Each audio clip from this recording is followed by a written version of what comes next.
Okay, and today's my very first, we're talking about submissions, the one that you're probably waiting for the most important submission you can know beyond any other submission. And there's no argument, at least in my head, about what makes this the most important one. It's super functional for self-defense. It's super common and practical for sport, jiu-jitsu, gi or no gi, a little more common with the no gi, and in MMA as well. So it's the Mata Leao, the lion killer.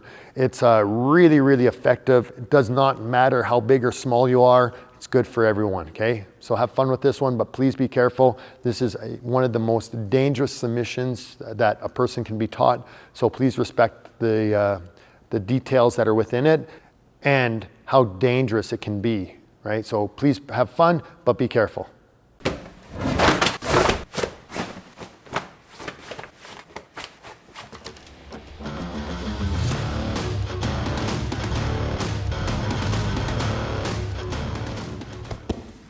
Mata Leao, very, very effective choke.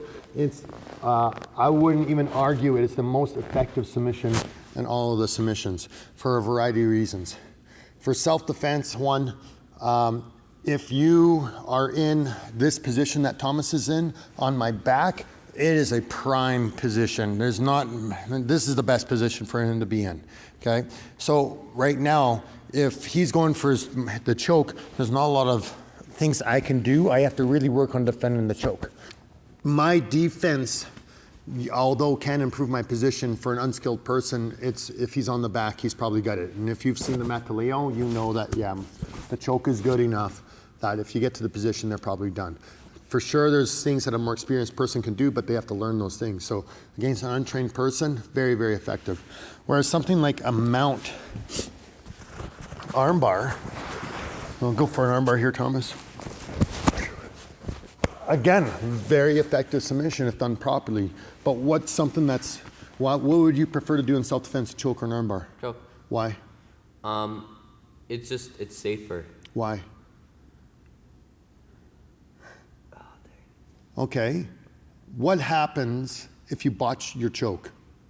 You're still in a good position. You're still in the back and you still have rear mount. What happens if you botch your armbar? You are really screwed. You're in a lot of trouble. So if you watch Thomas here, he's gonna mount me. And I'm sure you've done it or you've seen it. People go for an armbar, go ahead.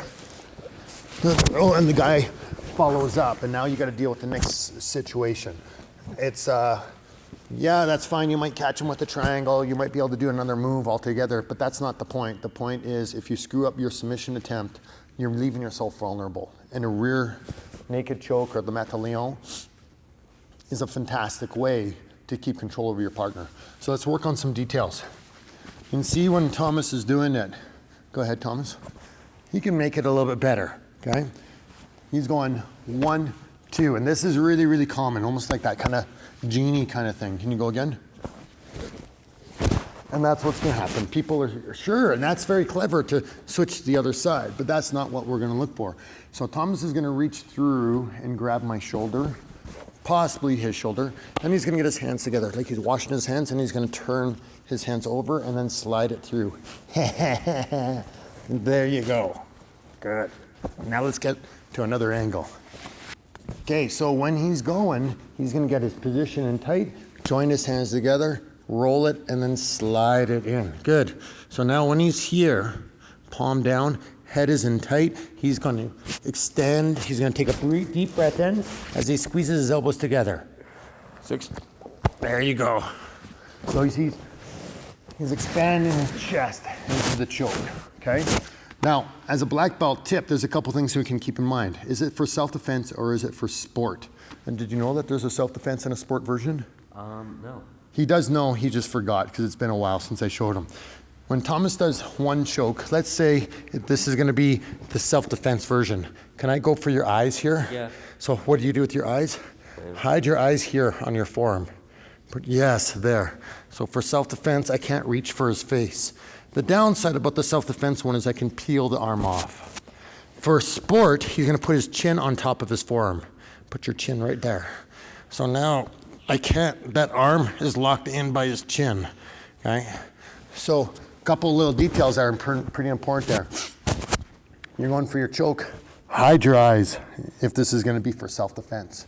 just so they're not grabbing at your face, or maybe they're trying to punch you, they're gonna hit the top of your head, which is a little bit stronger. If it's a sport version, put your chin on top. It locks the arm in. It's a very, very effective way to block that choke. And it's very, very underrated, okay? It's a really good way to lock it in. Last thing that we wanna try and do is, can you do your choke right here, Thomas? Not really. Yeah, it's on my windpipe. So we want the elbow on my chin, okay? So the idea here is his bicep is cutting off the blood flow to my brain on the one carotid artery right here, and his forearm is on the other side. So now both sides are being restricting the blood flow. Is this a safe thing to do? Yeah. Yeah, why? Because if you go for the windpipe, it's really dangerous. Why is that? Because you can easily get injured doing that. The injury. So it's not like I'm gonna hurt my partner, I'm gonna injure them. I could collapse the windpipe and strain themselves. And I'm sure if you're an instructor, you've been into a point where you're like, no, I'm not gonna tap to that choke because it's not a good Leao. I'm gonna like resist for a while, and then you can't swallow for a few days because you hurt your windpipe. It's allowed in competition to put the windpipe or the forearm on the throat. The problem with this is for self-defense and for sport is how much pressure does it take to collapse a windpipe, Thomas? Not that much. He doesn't know, neither do I, because everyone's windpipes are a little different. And I'm sure there's some sort of standard, maybe like 8 pounds of pressure or something to that effect. But everyone's windpipes are a little bit better. So you don't have the sensitivity in your forearm to go, I'm just gonna crush it enough, but to not really crush it, right? Whereas Leao, the blood, cutting off the blood flow, it's much more consistent, right? You're not gonna get the same reaction. The risk here is you could collapse the windpipe and then stop the breathing, and that could lead into death. Could you kill someone with the Leao? Yes. How? If you hold the choke long enough, it just... Yeah, if you hold it for too long, right? And that's not very likely to happen. Sorry, I shouldn't say that. It has happened where someone has choked someone, whether because they just didn't believe it was working or the person was unconscious and they didn't know it because he's behind me. It's not super obvious that I'm unconscious, is it? No, it's not. No. So it's something that you have to be careful of is if you feel your partner go to sleep, you're gonna have to let go and then get your instructor right away. Obviously, this is a very dangerous choke, so it's gotta be done under supervision. This isn't something you should be practicing at home. But the windpipe one is even more dangerous.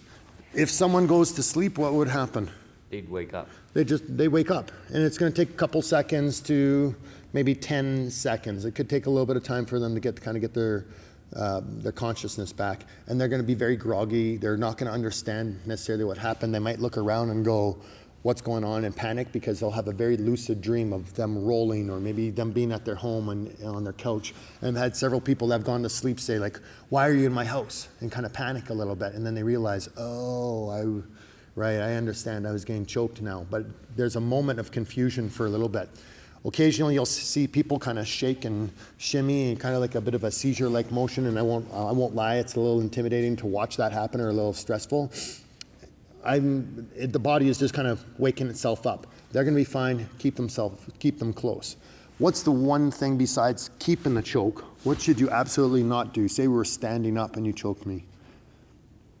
If you're standing up and we're choking? Yeah, say you got my back standing and you choked me and I passed out, what should you not do? Just let go of the choke and let it drop. Yeah, don't let me let go. So that's the biggest injury with chokes is people doing them at their house.